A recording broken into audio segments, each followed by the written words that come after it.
position for more than 2 decades, add in the pressure to be innovative, responsive, and assertive, then imagine that you answer to two of the toughest crowds on the planet.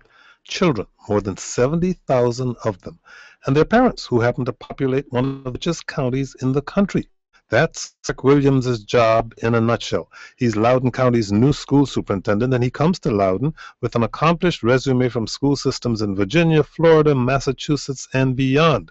But the challenges he faces in Virginia's fastest growing county are numerous, with questions over test scores, new technology, a growing budget, and even football helmets on his plate. There's no time to ease into this particular job. That's why we're thankful that Eric Williams joins us in studio today. He's the superintendent, as we mentioned earlier, of Loudoun County Public Schools. Thank you for joining us.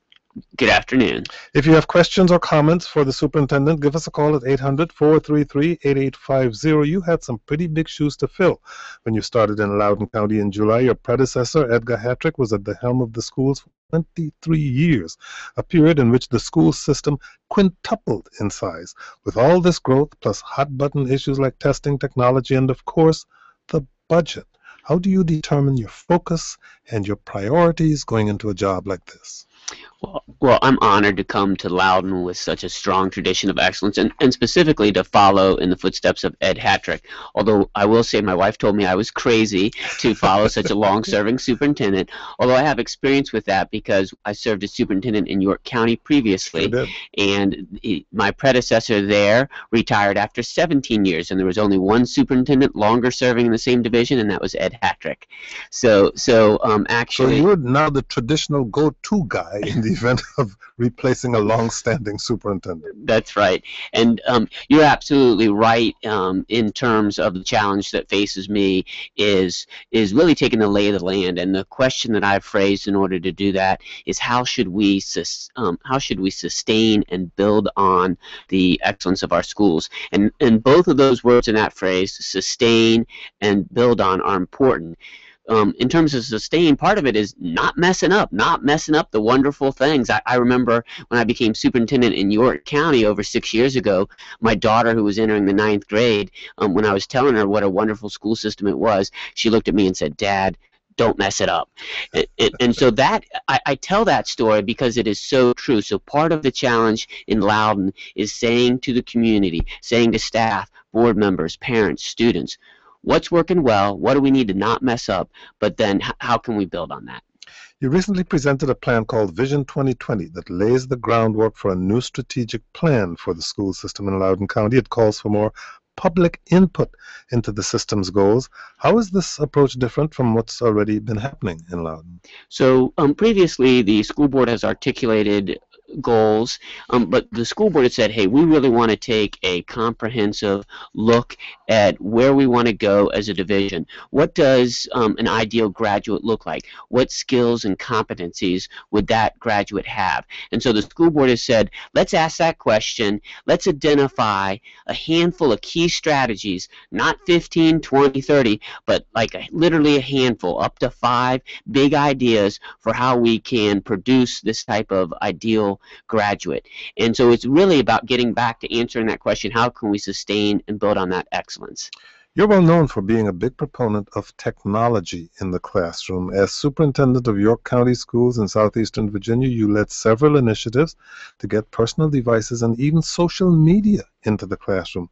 What are your tech plans for Loudoun County?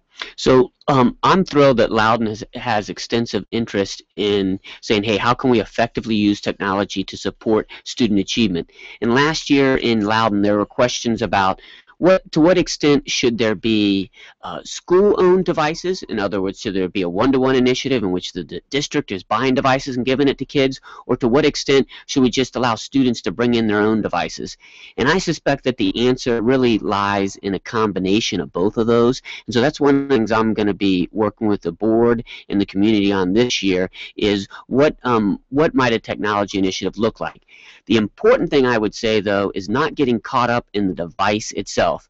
Alan November, who's an author, refers to the $1,000 computers as being the $1,000 pencil. So if you do nothing differently, you've not changed anything except spent more money. And so really, as we consider an additional investment in technology, we need to say, how is this going to change teaching and learning? And the short answer is that technology can improve the quality and amplify the impact of student work. 800-433-8850. And speaking of devices and technology, if you've got your device with you, we're carrying a live video stream of this conversation with Eric Williams, Superintendent of Loudoun County Public Schools. You can go to our website, kojoshow.org, watch that live video stream, or ask questions or make comments. You can also do that by calling 800-433-8850 or sending email to kojo@wamu.org. Where are Loudoun schools now in terms of their wireless capacity, and what kinds of funds do you need to achieve your technology goals? So Loudoun has invested substantially in increasing bandwidth, and really that's just the pipes or the technological capacity to access the internet appropriately. And so the division has also invested in recent years in additional school-owned devices for student use. And what we're going to be looking at is different options. So rather than rolling out an all or nothing, this is the price tag of a technology initiative. I want to have conversations with the board this fall prior to the release of the superintendent's proposed budget in January and say, hey, here are different options at different levels of cost, and what's the level of commitment that we want to make. A lot of parents might wonder how Skype, Twitter, and social media can serve as learning tools rather than learning distractions for students and teachers. Can you elaborate a little on how you think students and teachers can benefit from these programs? Sure, and that is an excellent question. In terms of, hey, are students going to use social media and other digital tools in an appropriate manner? And some schools adopt a lockdown approach, and by that I mean they set up their networks, and they try to shut down access to those, and they also tell students, absolutely not, you cannot bring your high-powered computer that you have in the form of a phone to school. So that's the ban or the lockdown approach. And really what I would say, what I would propose is a student driver approach. And what I mean by that is to put students behind the wheel of using digital tools as part of their learning, but with just as their student driver, they have the guidance from their teachers in terms of how to appropriately use them. And they're going to make mistakes on the road as they're learning to drive, but there's going to be an instructor to teach them proper digital citizenship. And to get to the point of how it changes things, I think we need to give students learning experiences that connect to the real world. Give them problems to solve. And when But this is something you also did in York County with students using Twitter and Skype and blog posts to connect with people around the world. Tell us about that. Sure. I'll use one example to illustrate how students can use tools. So, for example, some third-grade teachers said to their students, some parents have donated some money, and we have a job. We need to decide how to improve the soil quality in a village of a developing nation. And so they had a real-world problem because they needed to decide how to invest this money that parents had donated. So these students researched they created their own scientific experiment to conduct experiments. Hey, is manure or worms going to be a better approach? So they designed their own experiences. Then they Skyped with other students because they were working with students in multiple schools to make this decision, and they needed to make their pitch in terms of saying, hey, we should use manure or we should use worms, and here's my data from my scientific experiments. And so in this particular case, the Skyping was an example of using digital technology to make a real-world decision. And I'll tell you, on the state test, Virginia Standards of Learning test, there's information on soil quality. There's also information on how you conduct research. But it wasn't taking a worksheet to prepare for that. It was solving a real problem. And in solving other problems, students might connect with experts, whether it be email, Skype, Twitter, in order to access their technology or in order to try to influence an audience. So I've also seen students post tutorials on math or what's the meaning behind the 4th of July. There were students at one elementary school in Yorktown who interviewed people on the street, and they had no idea the significance of 4th of July other than, hey, let's have a family cookout. And students said, we need to change that. Let's post videos about the historical significance of July 4th and Yorktown's role in that on YouTube. And so again, that access to technology makes a difference. So now fast forwarding to Loudoun, that's the same question that we need to ask, is how can we co-opt the power of digital tools to get kids excited about solving real problems? Because I'll tell you, when I go and talk to students and parents and staff members and say, what do you want from a graduate? The first answer isn't content about memorization of facts. In fact, I had a CEO tell me yesterday is what I want from graduates, I want them to be able to think. So yes, content is important, but we want students to be able to work with, apply content to solve problems, and digital tools can be an important part of that. Our guest is Eric Williams, Superintendent of Loudoun County Public Schools. On the matter of social media, David in Reston, Virginia wants to talk about that. David, your turn. As far as keeping students attentive to those issues in the classroom, I'm a PhD student, and we are usually teaching assistants. And one of the methods that we've started to use is to invite students to use Twitter during the lecture to pose questions to the professor, to the teaching assistant. And those questions will then be answered during the lecture. And we found that that's a really good way to keep students' attention and keep them involved with how the lecture is progressing. Okay, thank you very much for your call, Eric Williams. I know that you're active on Twitter. How has social media helped you as an educator and administrator? A key help for me is really just learning. So I'm able to learn from teachers, principals, and superintendents. It's really about being a connected learner, having conversations with folks. And even though Twitter is short, 144 characters, you can share a ton of information and insights and links. And so what part of my job as superintendent is to model that, model the learning that I do myself on my sleeve. And so Twitter is a great way to do that and have conversations with people across roles and break through organizational hierarchy and have those conversations. It also can be a key role in leadership. And so when you have conversations with people across social media, you can help forge a sense of a shared vision by giving shout outs to the exciting things that are happening in schools. So it's not only about learning, it's about leadership. We've spent some time on this show talking about the national push to get programming and computer science skills into our schools as a fundamental part of the curriculum. With your emphasis on technology, how is Loudoun addressing computer sciences in its curriculum? I am absolutely thrilled that Loudoun has placed a renewed emphasis on coding, on computer programming in recent years.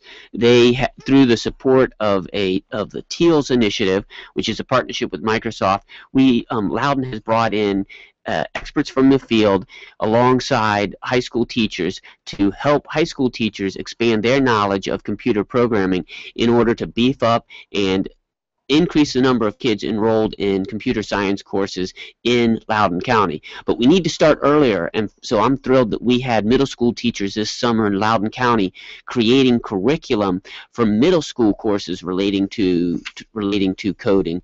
And so we need to take that. We have a huge shortage of computer programmers and coders, and so we need to be proactive in generating student interest and providing learning experiences in this area. Eric Williams, he is tweeting at @Williams65. He also has a blog called Promoting Student Engagement. He is the superintendent of Loudoun County Public Schools and a guest in our studio this hour. We're going to take a short break, but you can still call us with your comments or questions at 800-433-8850. Watch our live video stream at kojoshow.org and join the conversation there, or shoot us a tweet at Kojo Show. I'm Kojo Nandi.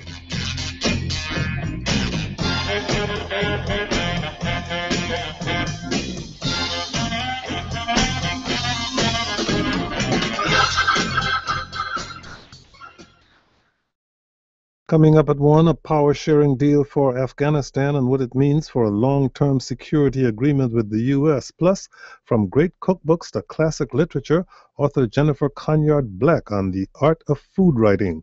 Today at 1 on the Kojo Namdi Show on WAMU 88.5 and streaming at kojoshow.org.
Welcome back. We're talking with Eric Williams. He is Superintendent of Loudoun County Public Schools, inviting your calls at 800-433-8850. How can teachers and administrators bring the joy of learning back to classrooms amidst so much testing pressure? Give us a call, 800-433-8850, or go to our website, kojoshow.org, ask a question or make a comment there, and watch the live video stream. We got an email from David just wondering if Mr. Williams would support splitting up the existing 12-week summer break into multiple 2-week breaks, even on a voluntary basis per family.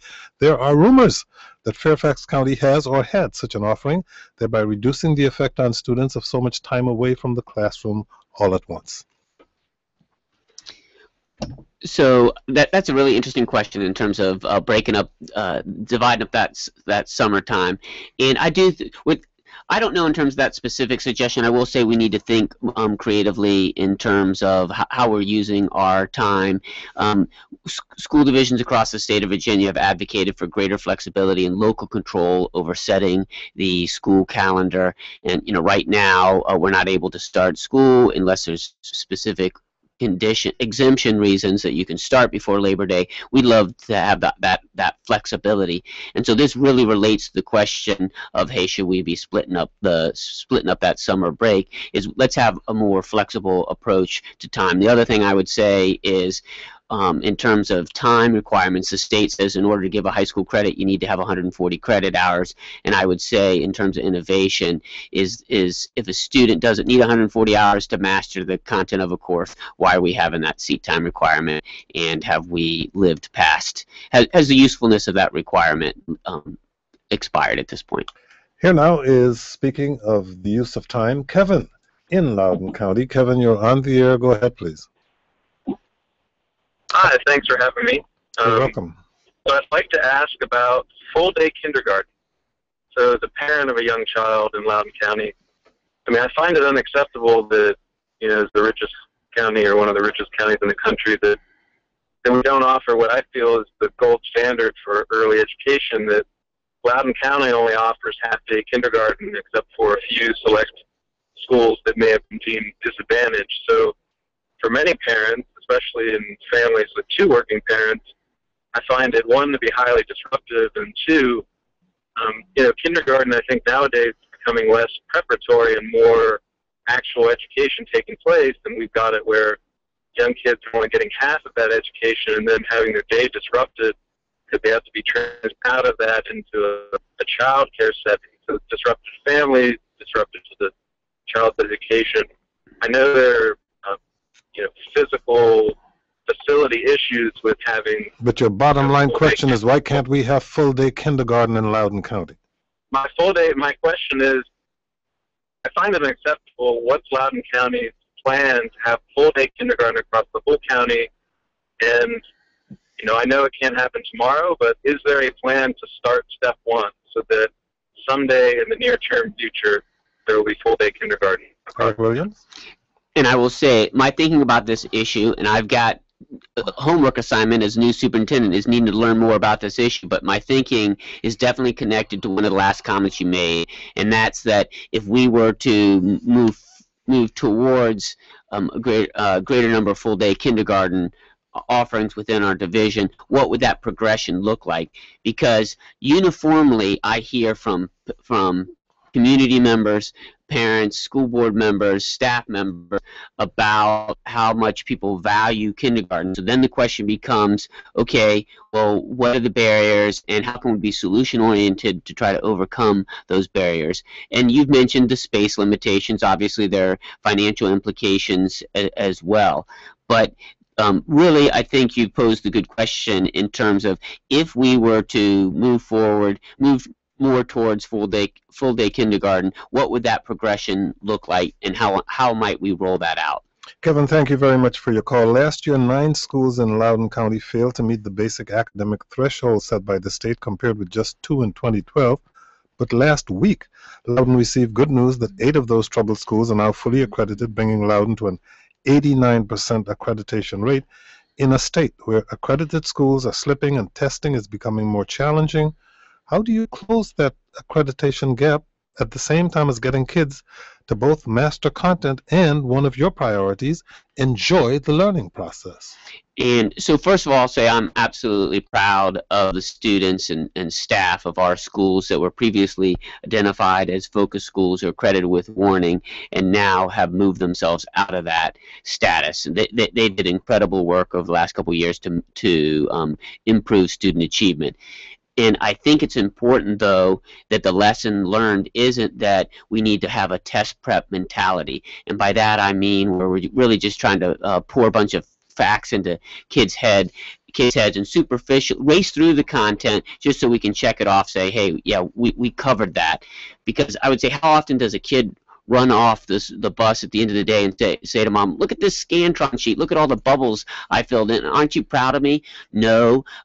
What they're going to have joy of learning from their part is where they're able to really dive into the learning, and when the activities are not only they're learning facts and concepts and they're wrestling with those, but it's also motivating them to want to learn more. I walked through a building the other 2 weeks ago, and it was some 4th graders, and they were gathered around a teacher, and they were together looking at a butterfly that they had at school, and they were going to release it the next day. And you talk about learning about the life cycle and the joy, and another classroom shared a video of their butterfly release, and the kids were literally oohing and awing, and one kid said, this is a lifetime experience, to one of their peers. And so the point I would make is, the message that I want to give to teachers is, don't set aside the lessons that you know are effective. Too often, teachers set aside lessons that they know are the effective ones for teaching deep, long-lasting learning in order to just engage in test prep.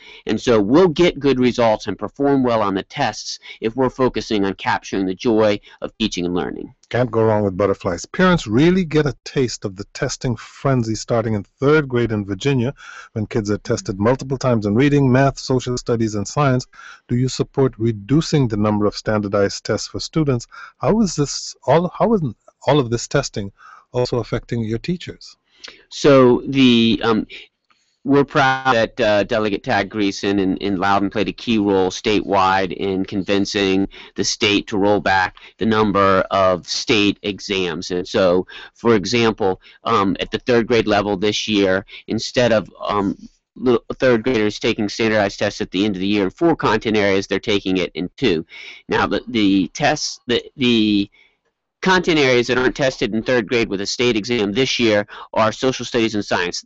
Not only will they be tested in future years, though, it's still a focus for our 3rd grade teachers. And really the effect of those standardized tests too often is to lead teachers, as I was mentioning before, to set aside that activity that's going that's going to stick with that kid, and they're going to remember it forever and remember the concepts. And so by reducing the number of tests, it can free teachers to focus on activities that are going to learn to deeper, longer lasting learning, and the kid getting off the bus with work that he's proud to show his parents at the end of the day. On to the budget. Loudoun is the second wealthiest county in the state, depending on what month of the year they're doing it. Sometimes it's the wealthiest, and in the country, according to Forbes. Yet Loudoun School Board and its Board of Supervisors have had some very public disputes about how to fund your growing budget. One frustrated Leesburg resident said in April that, quoting here, "It's unconscionable that one of the wealthiest counties in the nation is not fully funding the budget." How do you plan to work with your school board and your Board of Supervisors to get the funds that you obviously need for the goals you have this coming year? Well, I've set forth 3 principles after consultation with the school board, and because they've helped me articulate 3 principles to guide the development of our budget. And so shared these 3 principles with staff last week. And number 1, it's about having a success mentality. Number 2, it's about being strategic. And number 3, it's about being transparent. So in terms of success, we don't want to just survive difficult budget times. We want to continue to improve. So that's number 1. We're not going to just, hey, let's do the cuts that can minimize the damage. But no, what do we need to do to sustain and build on our excellence? So number 1 is having a success mentality. Number 2 is being strategic. And so by that, I mean, yes, we can look at potential new expenditures. What new investments will help us build on our excellence? But we need to be strategic in terms of having clear and compelling data to justify those new expenditures. And to be strategic, we also need to look at our existing expenditures. Are there opportunities for greater efficiencies that exist? Are there greater benefits that might be provided if we spend our money differently? So we may be spending our money on one program or initiative that, yes, is yielding benefits, but if we shift those dollars to another purpose, they yield even more. And the final principle is transparency. So we need to be really clear about how we're spending our money and about any proposed changes with the community, because that's going to do 2 things. It's going to build an awareness of our needs, but number 2, it's going to build an awareness of the fact that we're good stewards of taxpayer funds. And so all of those 3 principles are going to be important to develop a budget that's going to help meet our needs and is more likely to generate support from the Board of Supervisors and the community at large. On to Phil in Loudoun County. Phil, you wanted to talk budget. You're on the air. Go ahead, please. Thank you, Kojo, and welcome, Dr. Williams. I'm a longtime resident of Loudoun, attended Loudoun schools in the 70s. One of the problems we have in Loudoun is we have a lot of parents that are advocates of the schools and the school budget. However, our constituents are not let's just say, reliable voters. They vote in the presidential elections, they vote every other year, but they don't reliably vote when that Board of Supervisors and school board needs to get elected. So as a partnership, we as parents and certainly the teachers, educators, we've got to work together to inform folks about the issues that come up in an election. Now, next year is the big election, but this year we have a small election. And one of the things we do is we distribute literature at back-to-school nights to let the parents know on some of the education issues. However, the schools have had a policy which doesn't allow people to hand out campaign literature on back-to-school night within 40 feet of an entrance. I know where that comes from. It's certainly appropriate on election day because it's a precinct location. But on back-to-school night, it is a public facility. I would like to ask you, there are no softball questions here, but I'd like to ask you, why are we denying giving this information to some parents? Because some schools, you can't really hand the information to the parents unless you are within 40 feet. Some schools, it's not a problem. You can be 100 feet away and it's no problem. Superintendent Williams. So I would say we need to be consistent in terms of the expectations that we have for schools in terms of distribution of materials. And so, yes, the primary focus, for example, back to school nights, is people want to go meet their kids' teachers, hear from them, get some information. So yes, that's the primary focus, as opposed to us as a school division wanting to educate about some of the budget issues, or even other folks wanting to share political information. And so with a recognition of what the primary purpose is of those evenings, we need to have clear and consistent standards relating to that, because there is a role for distribution of information, and let's be consistent about it. We're running out of time very quickly, but the firing of the Loudoun Valley football Vikings coach Danny McGrath made headlines after he spoke up about the number of injuries his players endure because they're pitted against much larger schools. Wanted his players to wear sensors on their helmets to monitor head injuries. School system said the devices weren't approved and put an end to it. Obviously, his firing is a personal human resources issue that you can't discuss. Can you discuss the next step about sports and head injuries in Loudoun County, as this controversy continues to leave some parents a little unsettled? Sure. It is very important that we be proactive in terms of dealing with concussions. And so Loudoun does have a very proactive approach. All coaches are required to engage in and take a course every year, actually, on concussions. And really our goals are, we want to, if our student athletes sustain concussions, we want to make sure they're properly diagnosed, that they're given adequate time to heal, and that they're supported until they're symptom-free. And so we want to continue our comprehensive approach to this, and as properly validated practices and equipment, devices become available, we want to make use of them. You love soccer. You've been coaching your children's soccer team since they were 3 years old. What's the policy that you have in terms of heading the ball? At what age? That's a wonderful question. And I will say, one time when my daughter had a cut on her head, every time it was like, okay, the doctor told you no headers the next 2 games. So from that parent perspective, I certainly understand parent interest. Do you consider yourself a good coach? I absolutely love coaching. Yes, I consider myself a good coach. So. Eric Williams, he's the superintendent of Loudoun County Public Schools. Jury's still out on how good a soccer coach he is. We'll probably find out. Thank you very much for joining us. My pleasure. Thanks. And thank you all for listening. I'm Kojo Nam.